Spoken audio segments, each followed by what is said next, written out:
It's pretty simple, bro.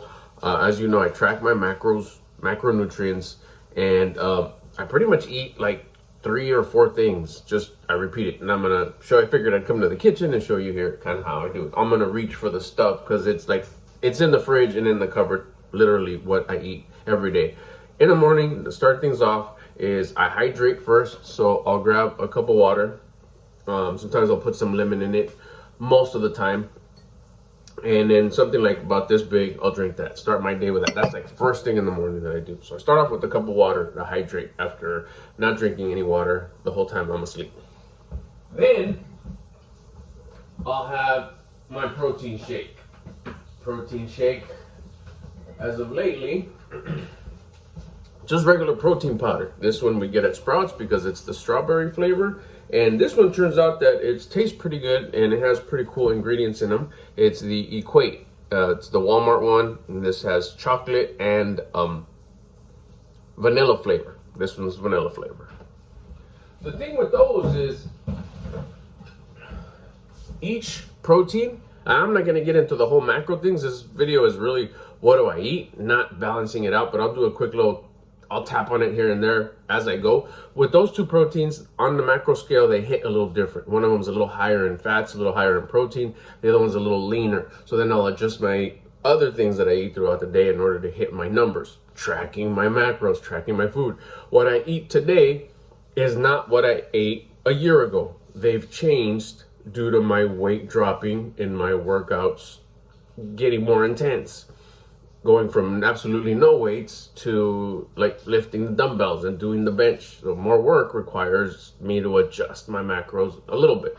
Not a lot, because I haven't done any major changes. I went from maybe working out just like push-ups in the bumper of my truck back in the day. And then I added that I do intense workout every day. So that changed it a little bit. Anyways, back to the food thing, right? That's my breakfast. Then come around midday, I'll have my lunch. Lunch consists of white jasmine rice, just regular white rice.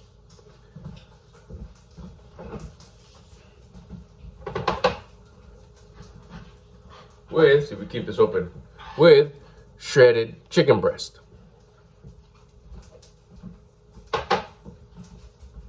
I'll tell you a little bit about those. If you're wondering like, yeah, but what's the amount? I don't want to sound rude, but it doesn't matter. The reason why I say it doesn't matter is because my amount is different than my son's amount. It's different than my daughter's amount. We all eat the same thing right now, by the way. It's different than my wife's amount or my son-in-law's amount. We all have a different portion. Why? Well, gender and where we currently are with our weight, how much I weigh, how much my son weighs. My son's also 6 foot. I'm 5'6". It varies. That's where the variable comes in. Your height, your current weight, what I lost. If I lost weight last week, I lost a pound from last week to this week, so I adjust my macros just a little bit, so I'll eat a little bit less. And if I wanted to, like, I'll skip that part because I don't want to get down that rabbit hole. So anyways, that's chicken. That's what I have for my protein, which the protein is the meat, which is the chicken.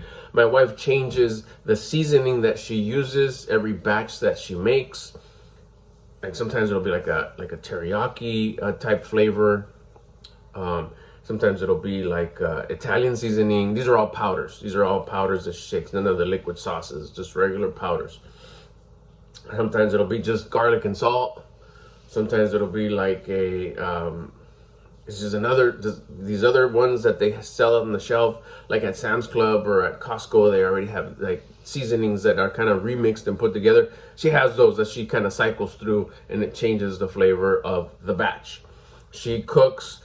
As soon as it starts running out, she'll open a pack of chicken breasts. She'll put it to cook in the morning. It'll be done by the end of the day. She'll shred it. Maybe I'll make another video on how she cooks it, because my wife and my daughter take care of cooking the chicken and the rice. It'll get cooked up. She has a process, pretty simple. It's a system, and then it'll go in that big tray, and then that'll last about 2-3 days. And then once she sees it running out again, she'll cook another batch. The freezer has a few packs of chicken that we pick up at Sam's Club, all chicken breast. The reason why we use chicken breast is chicken breast has less fats. It's the leanest, as opposed to like the thighs or the legs or the wings. Not to mention that it's hella more convenient to shred and cook once she's going through that process of cooking it and shredding it up. The reason why we shred it is because it's easier to grab when you're scaling it out to hit your numbers. If you want 30 grams of chicken, it's easier that if it's all shredded up already to kind of just pick it out of there and put it onto your plate. I'm salivating because it's dinner time and I'm freaking starving. I still gotta go work out though before that. So let's see, what about the rice? The rice, we just use a regular, I wish it was out, put it away. It's just a regular rice cooker. They have them at Walmart, I think for like 15 bucks. We have a smaller one. The reason why we have a small one is the what do you call it? Before it goes bad, the rice, it doesn't last very long. So you want to cycle through your rice pretty quick. You don't want to do like a batch. We'll just make a batch this big of rice. I forgot what it is. Search it. How long can jasmine rice last in your refrigerator before it starts creating bacteria? We like to keep it at the shortest number. They say 3 to 4 days. We'll say 3, you know. So we want to make sure that we consume the rice in enough time to where we'd rather make rice daily. I'm exaggerating, but for the example, rather make rice daily than have to toss it because it's already possibly growing bacteria. We don't want to get sick. So we use a small one. It cooks it. How long does it cook? Does it cook the little cooker on a quick cook, cut? Like 15 minutes. Like 15 minutes. If you don't have rice in 15 minutes, you'll have rice. You know, we get the big bag of rice. I have it handy. I might even have it. I do. Buy the big bag of jasmine rice at Sam's Club, and then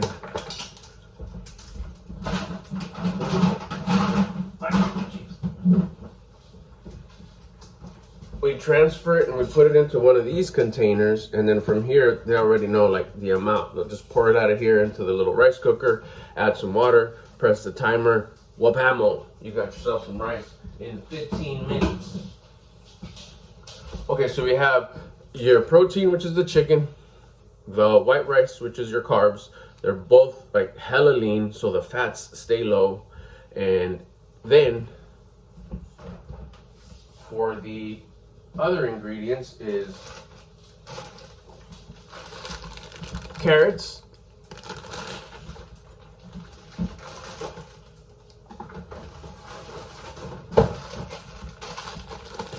cabbage medley. It has, you know, a few, what is it? Green cabbage, red cabbage, and carrots. What man? And then all the pups show up because they eat this shit too. And then lastly, baby spinach.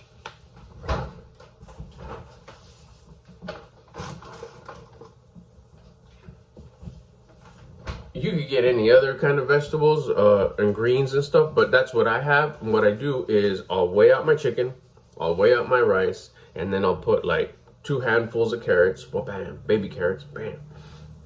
And then I'll put the cabbage, like cornflake status, like if I was a kid, fill the bowl.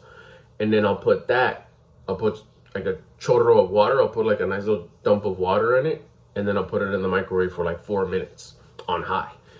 And what that does is covered. What that does is the water steams, and it'll steam up the vegetables really nice. The carrots get a little soft, not like soft, mushy soft, but not crunchy like they come out of the bag. So they get a little softer. The cabbage also gets steamed up, so you get steamed cabbage. And then I take it out of the microwave, I go sit down, I'll scoot everything to a corner, and then I'll rip up a bunch of baby spinach, tuck it in there, more cabbage, tuck it in there, and then I'll churn it to where the fresh, cold spinach and cabbage sits on the bottom. It does 2 things. 1, it steams up itself lightly. And 2, it cools down the food that was in the microwave for 4 minutes. So it gets pretty hot. If I sit there and just, I take forever to have lunch or dinner. So I'll just kind of churn it, and then after that I just start mixing it up so the chicken and the rice and the vegetables get all mixed up. Then for the last ingredient, these you have options. You could do, I do either sriracha, I'll probably have this one for dinner, because I had the Tabasco Sriracha for lunch. My wife loves using the wings sauce. Sometimes we'll also use the green Tabasco. My son introduced us to that one. He brought that in. Victorious likes the mango one.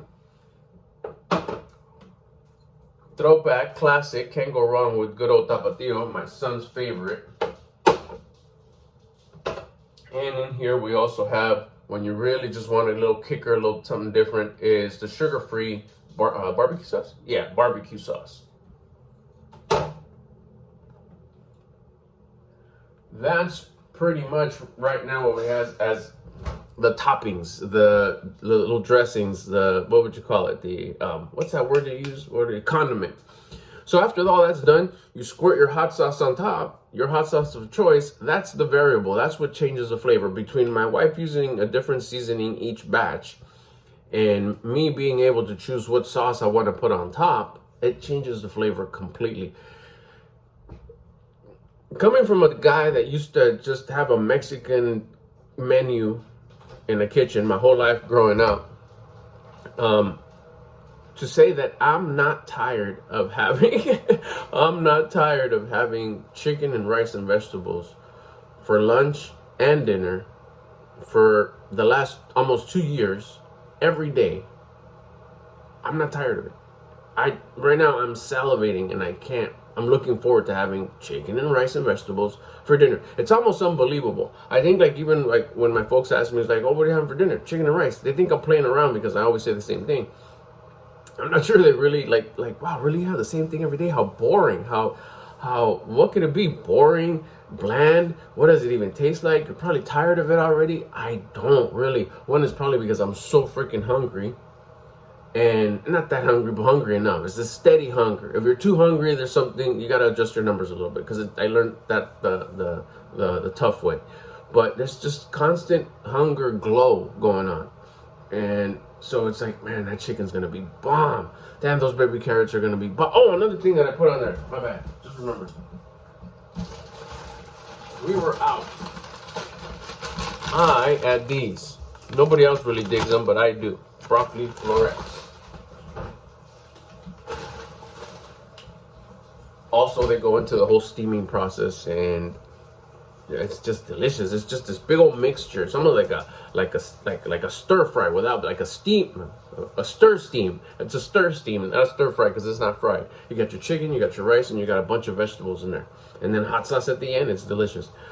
I have that, to make it clear, I have that for breakfast. I'm sorry, no, take it back. My bad. I have that for lunch, and I have that for dinner. The exact same thing. Maybe the hot sauces change. And then for breakfast, it's the protein. I have that on Monday, Tuesday, Wednesday, Thursday, Friday, not Saturday, and Sunday. Saturday, the thing that changes is dinner, is I have homemade pizza. If you guys have been following me, you know that it's Pizza Saturday at my pad. So on Saturday, I'll have pizza for dinner. And the lunch portion of my dinner, my lunch for Saturday in the morning, I'll have my protein shake. And then for lunch, it'll be the chicken, no rice, and vegetables. And then I'll have my homemade pizza in the evening. We can get into the pizza details if you'd like. Let me know in the comments. I did make a video on the whole Pizza Saturday thing, but I don't think we break it down into kind of how my daughter and my wife make it. I can do that if you'd like, but it's homemade pizza on Saturday. The ingredients are more kind of watched over. Occasionally we will have a Little Caesars or a Sam's Club pizza, Costco, whatever, Pizza Hut, Domino's, whatever. But 99.9% of the time, it's home-cooked pizza that we make right here in this very oven, in this very kitchen. I hope that answers the question of what do you eat in a day. 50-year-old tracking my macros, started at 48 years old. Didn't start tracking my macros that first maybe 6 months that I started, was just eating less of what I normally would eat. But then my hot Mexican wife explained it to me, and it was so simple to learn once I realized how simple it was to learn the whole calculating your macros. And that's how I got into just eating the same thing. There was a step to that. It was I want to eat different things, and everything I had to measure and scan and track, and it was just what would be the easiest thing? I wanted the path of least resistance, which was just make the same thing every day. And it turns out that no, I don't get tired of it. It's delicious. I look forward to it every day, just like I'm looking forward to it as soon as I'm done with this workout. I'm gone. That's going to do it. Make sure you subscribe if you haven't yet. If you got any questions, bust them in the comments. If you track your macros and you eat the same thing every day, let them know that no, you don't get tired of it, or any tips that you may have, bust those in the comments. If you dug the video, you want to help out the channel, give it a thumbs up, and I'll get at you on the next one. I'm out.